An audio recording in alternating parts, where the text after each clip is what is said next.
Time for another Dirt Daily, and it is the continuing saga of trying to fit this 8.1 liter big block into this Jeep frame so that I can put this cab back on it so that I can drive my CJL10 again. But first, this episode is brought to you by onX Off-Road. onX Off-Road is a mapping app. You put it on your telephone, and then you can download maps and find off-road trails. And if you sign up and you use the discount code 4xFred, 4xFred-20, you get a discount. So there's a link in the description below that you can use to sign up for a discount. But if you go to their website and you sign up for their emails, you will get better discounts than if you use my discount code.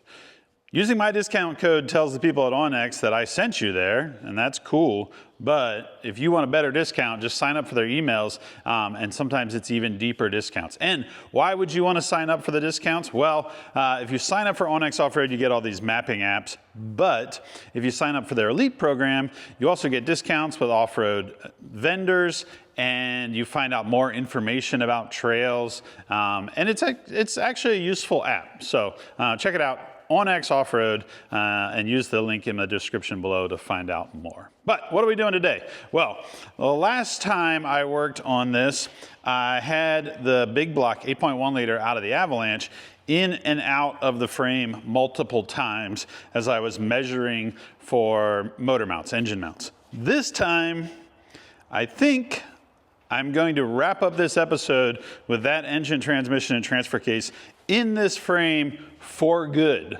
So that's my goal for this episode, is get the thing in there 100%. I have a new Crossmember I need to work on, make sure the transmission mount is in, and the motor mounts are welded in. I added gussets after the fact, so it's super beefy. I don't think it's gonna fall out. I've painted everything. I redid a brake line on the front, the steering box is back in, and now it's time to dive into the transmission mount, make sure that's 100%, make sure everything is sitting exactly where I want it, and bolt it in with the final bolts, torque everything so that it doesn't fall out.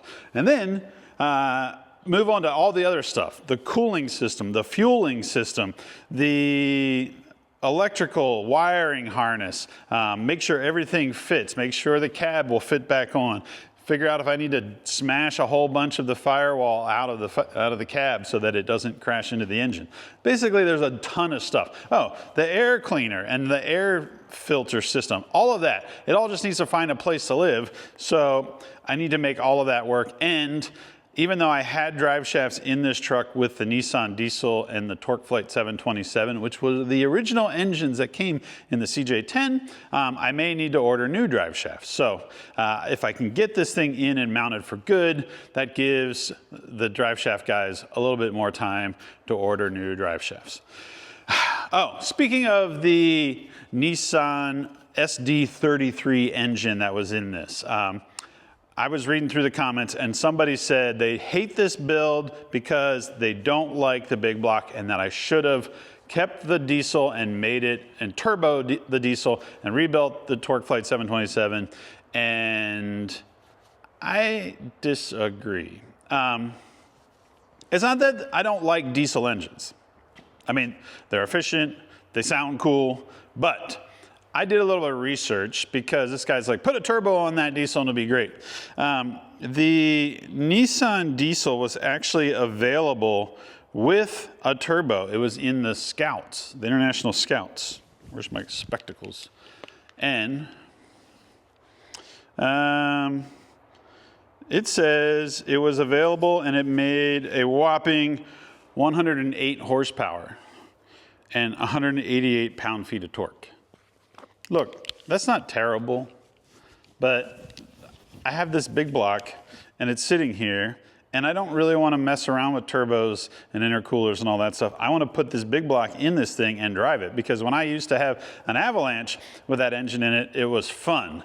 And I think this will be even more fun. It's a little bit smaller, maybe a little bit more nimble, and it should be a great truck. Plus, 320 horsepower, 440 pound-feet of torque, way beefier. And I have 1-ton axles, Ultimate Dana 60 up front, Ultimate Dana 80 in the rear, plenty of beef downstream to hold up to this. And the 4L80 that is in this has an overdrive. So I should be able to drive this thing down the road, get okay fuel mileage. I'm not going to get great fuel mileage with a big block, but I should be able to drive it down the road, and it'll be highway speeds where the diesel would barely get the thing out of the way. Plus, that diesel engine was pulling airplanes around for the first half of its life, so it was probably a pretty tired little engine.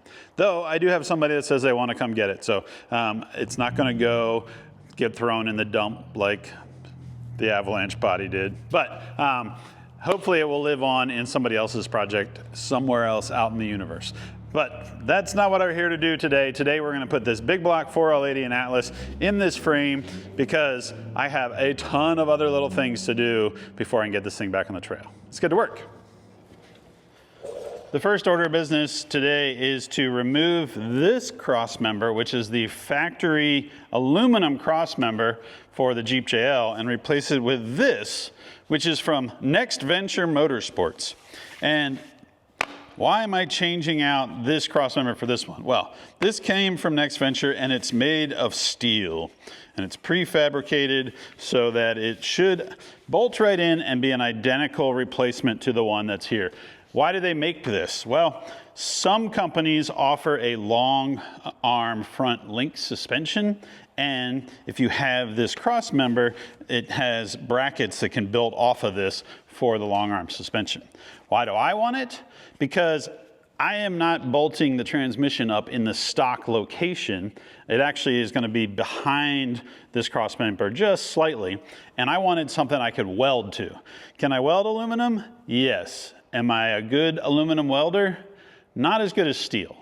Plus, I feel like steel is nice because I can weld more things to it. If I ever want to do a long arm suspension on this down the road, I have this in there already. And I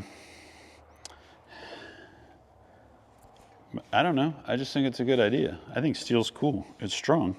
And this has to go in here, and I may even need to modify this. I was hoping I could just weld like a bracket off the back to hold the transmission mount, but I may need to cut into this and change it a little bit. So these guys are awesome. They're out of Grand Junction. They're kind of a new shop, Next Venture Motorsports.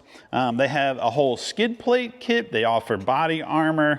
The first time I ever talked to them, they showed me some little tail lights for JLs. So like if you smash the plastic tail light, you can put their inserts in and then put in just like the pop-in LED style tail lights. I didn't need those, but I did need a cross member. So I got this cross member from them, and I am going to pull this out, bolt this in, and finally get that engine and transmission in here. And then we can figure out what do we have to do to this to modify it to make it hold the back of the transmission and the transfer case. So, steel, it's cool. It's probably definitely heavier a little bit, but I think it's worth it. But for now, take this out, bolt this in, swing that engine, transmission, transfer case in here, see where it all fits and where it all lands, and see what we have to do to make the crossmember work so that we are done borrowing my neighbor's forklift. He hasn't called and asked for it back yet, but I'm sure it's coming any day now, and I'm ready to return it. All right, let's put this thing together.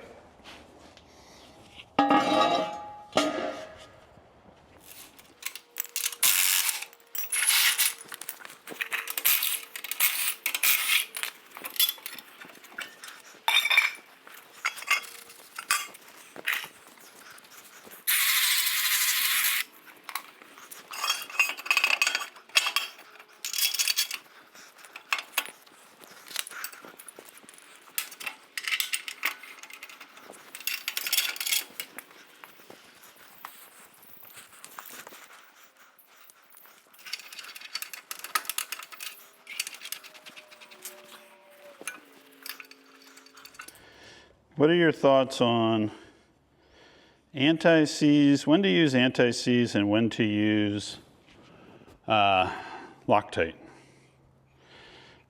I lean towards using anti-seize when it's a welded in threaded hole.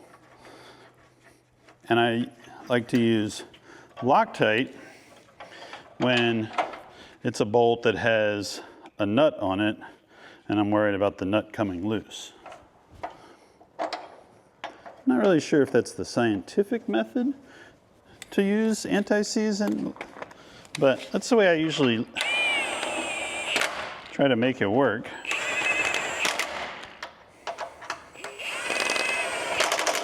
Because I don't want threaded holes to get cross-threaded or gall up. And anti-seize seems to make everything go together a little bit nicer.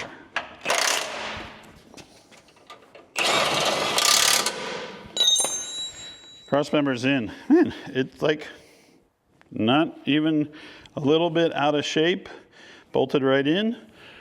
I think it's time to swing that engine in and see where the transmission's gonna live back here. And also see if our motor mounts shifted at all when I added those gussets to it. I don't think anything moved, but I guess we'll find out.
That's the problem.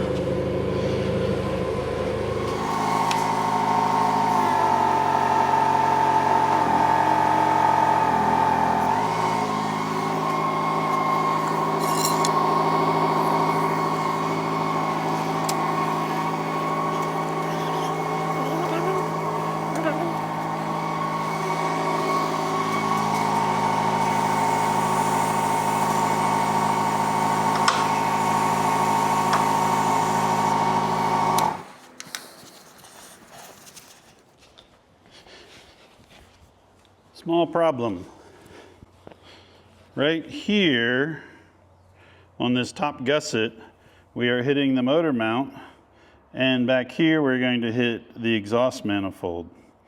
So this needs to get radiused like that. And this side is doing the same thing. So it will also need a radius, kind of like that. Which I did put these in without having the motor mount in there. Otherwise I would have noticed it. So I'm gonna grab the plasma cutter and open that up and then grind it nice and clean, spray some spray paint on it, and then we'll roll this thing back underneath the engine and try to get it to fit back in there.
We got to grind some more. Back up, roll it out, grind more, bring it back, put it in, and then we'll figure out back there. But we're close. We're getting close.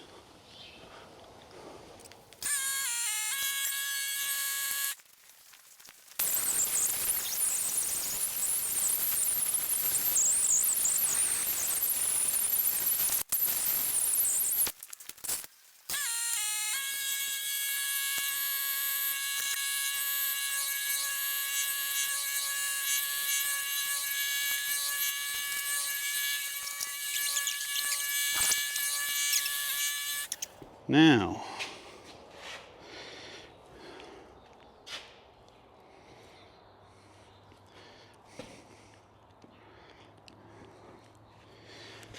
start measuring stuff here.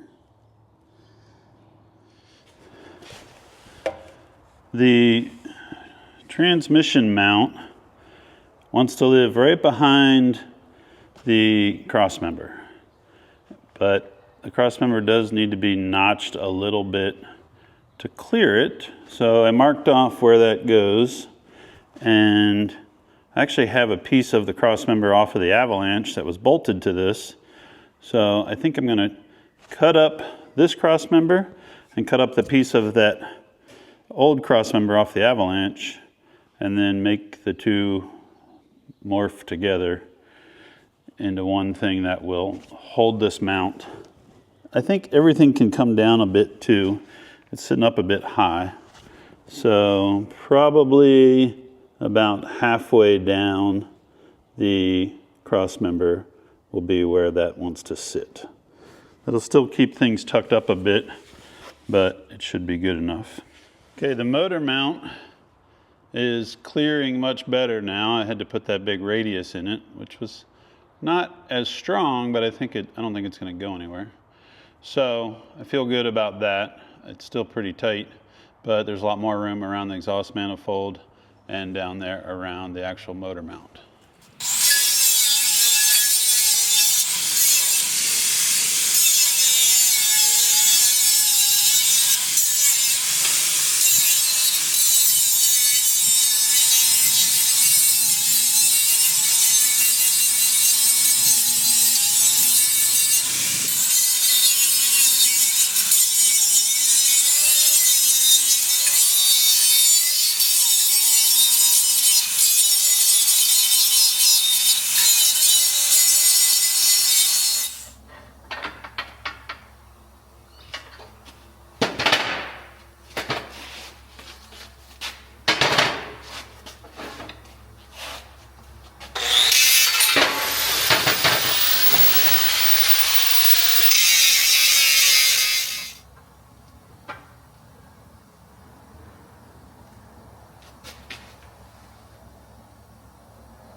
I primered and painted the Crossmember last night. I bolted on the transmission mount. This transmission mount's a little bit beat up, but it's going to be fine for now. I can always order another one. This Crossmember has 2 bolts that run front to back on this side, and then 3 bolts that run in through the outside of the frame rail on the passenger side. So I'm going to bolt this in. And then I'm pretty stoked because that means the engine is in place and bolted in, and I can get rid of the forklift, get it out of here, and start moving on to the rest of this project.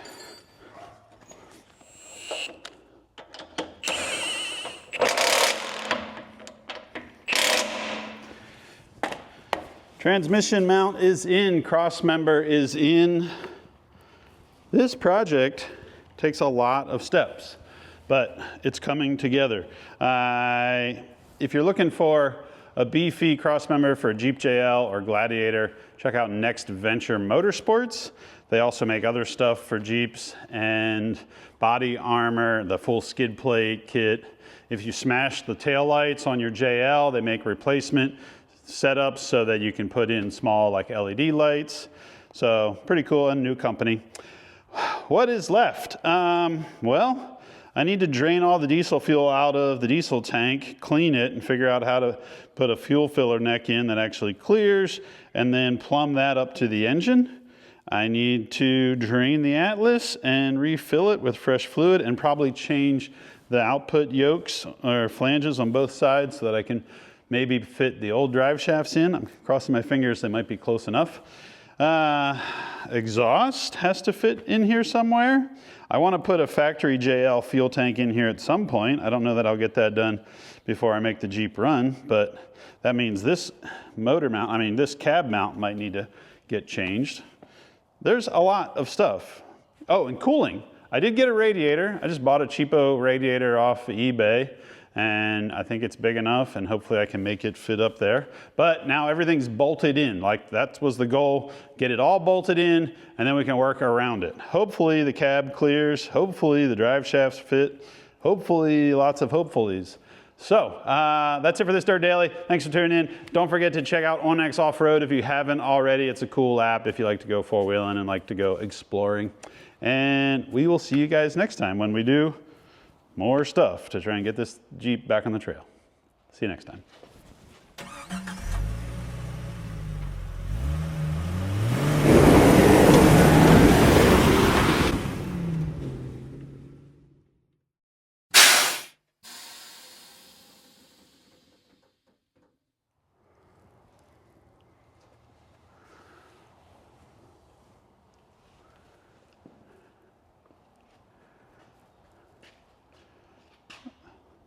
I got to return the forklift. My neighbors are going to be happy to get it back, but maybe I need to find a forklift. Let me know if you know of a cool forklift like this. I'm going to need these types of tires that can drive in the dirt a little bit. Heister 50, this is a good one. I know Toyota makes good forklifts. All right, let's get to work.